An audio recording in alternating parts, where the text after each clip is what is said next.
వినుకొండ నియోజకవర్గ తెలుగుదేశం పార్టీ అభ్యర్థి జీవి ఆంజనేయులు గారి నామినేషన్ విజయవంతమైన సందర్భంగా రైల్వే స్టేషన్ వద్ద మానవ సేవ సమితి ఆధ్వర్యంలో భోజనాలు ఏర్పాటు చేసిన కార్యనిర్వాహక అధ్యక్షులు పివి సురేష్ బాబు మరియు వారి మిత్ర బృందం. అందరికీ నమస్కారం. ఈ రోజున కూటమి తెలుగుదేశం జనసేన బీజేపీ కూటమి అభ్యర్థి అయినటువంటి మన ప్రీతమ నాయకులు జీవి ఆంజనేయులు గారి నామినేషన్ విజయవంతమైన సందర్భంగా రైల్వే స్టేషన్ వద్ద యాచకులకి అన్నదాన కార్యక్రమం జరుగుతూ ఉన్నది. ఈ రోజున విశేషమైనటువంటి నియోజకవర్గంలో 5 మండలాలు పట్టణం నుండి ప్రజలు ఆంజనేయులు గారిని ఆశీర్వదించినందుకు వారందరికీ కూడా కృతజ్ఞత తెలియజేస్తూ ఉన్నాం. ఈ రోజున మానవ సేవా సమితి తరఫున ఈ కార్యక్రమాన్ని ఏర్పాటు చేశాం.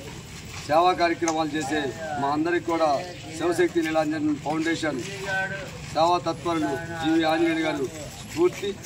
ఆంజనేయులు గారిని అఖండ మెజార్టీతో గెలిపించుకొని మన వినుకొండ నియోజకవర్గాన్ని పల్నాడు జిల్లాని అభివృద్ధి చేసుకోవాలి. కాబట్టి మే 13న జరగబోయే ఎన్నికల్లో ఆంజనేయులు గారిని అదేవిధంగా కృష్ణదేవరాయలు గారిని సైకిల్ గుర్తుపై ఓటు వేసి ప్రజలందరూ కూడా మంచి మెజార్టీతో గెలిపించాలని కోరుకుంటూ ఉన్నాం.